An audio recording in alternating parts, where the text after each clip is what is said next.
ইন্ডিয়ার বাজারে লঞ্চ হয়ে গেল Realme C31 ফোনটা। একেবারে এন্ট্রি লেভেল বাজেটের একটি ফোন। সো মেইনলি যাদের এন্ট্রি লেভেল বাজেটের একটি ভালো মানের ফোন দরকার, শুধুমাত্র নর্মাল ইউজ করবেন, তারা এই ভিডিওটা দেখতে পারেন, অবশ্যই কাজে আসবে। এই ফোনের সবথেকে হাইলাইটেড বিষয় হচ্ছে এই ফোনে থাকছে ইউনিএসওসি টাইগার T612 অ্যান্ড সবথেকে মেন বিষয় সেটা হচ্ছে লুকস, অসাম লুকসের একটি phone and side mounted fingerprint sensor থাকছে। সো এই সব কিছু মিলিয়ে ফোনটা কেমন হবে এবং কি প্রাইস রেঞ্জে বাংলাদেশে আসবে এবং কবেই বা আসবে, সে সব কিছু নিয়ে আজকের ভিডিওতে কথা বলবো। সো ফুল ভিডিও জুড়ে আমি মাই থাকছি আপনাদের সাথে। আপনারা দেখছেন টেকটক উইথ মাইন। ভিডিও শুরু হওয়ার আগে যারা এখন আমাদের চ্যানেলটি সাবস্ক্রাইব করেনি তারা এখনই সাবস্ক্রাইব করে পাশে থাকা বেল আইকনটি প্রেস করে দিন। ফার্স্ট অফ অল যদি ফোনের লুকস অ্যান্ড বিল্ড কোয়ালিটি নিয়ে কথা বলি, প্রথমে বলতে হয় এই ফোনটা রেয়ার প্যানেল দেখলে Realme 9 Pro এই ফোনটার কথা মনে পড়ে। পেছন থেকে হয়তো দেখলে যে কেউই মনে করতে পারে যে এটা Realme 9 Pro, বাট এই ফোনের সবথেকে খারাপ যে বিষয়টা আমার কাছে লেগেছে সেটা হচ্ছে এর স্পিকার গ্রিল। 2022 এসেও এর স্পিকার গ্রিলটা রেয়ার প্যানেল দেওয়া রয়েছে, অবশ্যই বটম স্পিকার দেওয়া উচিত ছিল। যাই হোক, এর পেছনে 3টি ক্যামেরা সেন্সর থাকছে, যেটা নিয়ে আমরা একটু পর বিস্তারিত আলোচনা করব। ফুললি প্লাস্টিক বডির একটি ফোন, বাট এর পেছনে যে ডিজাইনটা রয়েছে রেইনবো টাইপ একটি ডিজাইন, সেটা আমার কাছে বেশ ভালো লেগেছে। ফ্রন্ট আসলে পেয়ে যাবেন একটি ফুল ভিউ ডিসপ্লে, যেটার মাঝ বরাবর ওয়াটার ড্রপ নচের মাধ্যমে সেলফি ক্যামেরাটি বসানো রয়েছে। অ্যান্ড এই ফোনে প্রায় আপনারা সকল প্রকার পোর্টস অ্যান্ড বাটনস পেয়ে যাবেন। 3.5mm headphone Jack, micro USB port এবং প্রাইমারি নয়েজ ক্যান্সেলেশন মাইক। ফোনের ডিসপ্লে সেকশনে থাকছে 6.5 ইঞ্চের HD+ রেজলিউশনের একটি IPS LCD panel display and এর PPI ডেন্সিটি হচ্ছে 270। মেইনলি এরকম একটা বাজেট সেগমেন্টের ফোনে আমাদের HD+ ডিসপ্লে নিয়েই খুশি থাকতে হবে।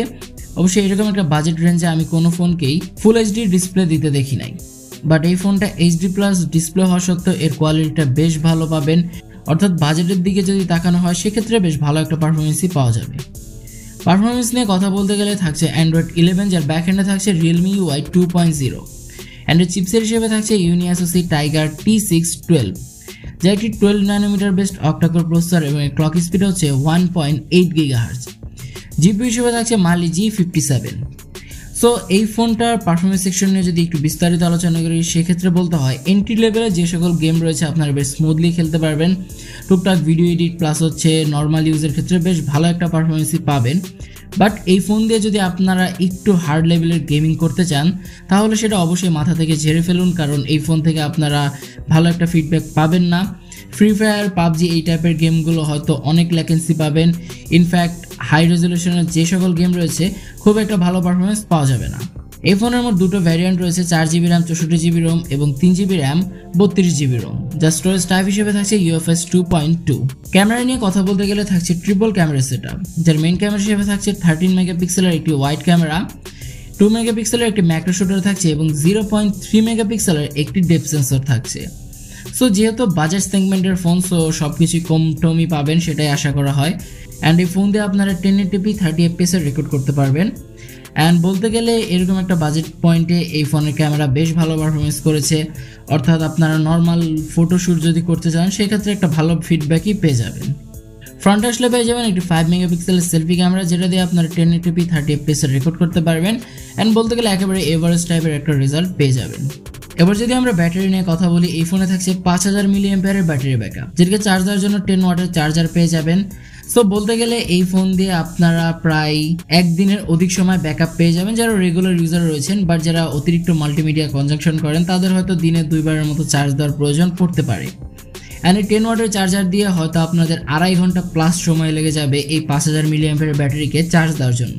সো এবার যদি আমরা এই ফোনের ওভারঅল পারফরমেন্স নিয়ে কথা বলি, মেইনলি এই ফোনটা যাদের লুকসটাই মেন প্রায়োরিটি, কম বাজেট, সো তারা এই ফোনটা দেখতে পারেন। প্লাস হচ্ছে যারা একেবারে নর্মাল ইউজ করবেন, গেম টেম তেমন একটা খেলবেন না, তাদের জন্য এই ফোনটা মনে হয় পারফেক্ট হবে।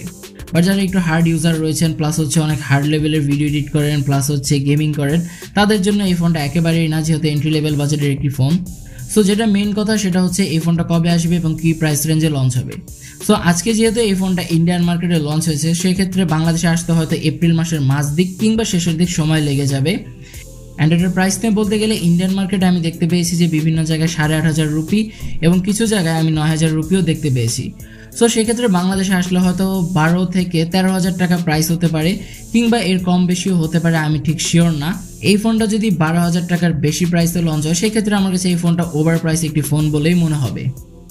সো দেখা যাক রিয়েলমি এই ফোনটা কি প্রাইস রেঞ্জে লঞ্চ করে। অ্যান্ড আপনাদের কাছে এই ফোনটার প্রাইস কেমন হলে ভালো হয় সেটা কিন্তু অবশ্যই কমেন্ট সেকশনে জানিয়ে দিবেন। অ্যান্ড আজকের ভিডিওটি ছিল এই পর্যন্তই, দেখা হবে পরবর্তী কোনো ভিডিওতে। সে পর্যন্ত সবাই ভালো থাকবেন, সুস্থ থাকবেন। আল্লাহ হাফিজ।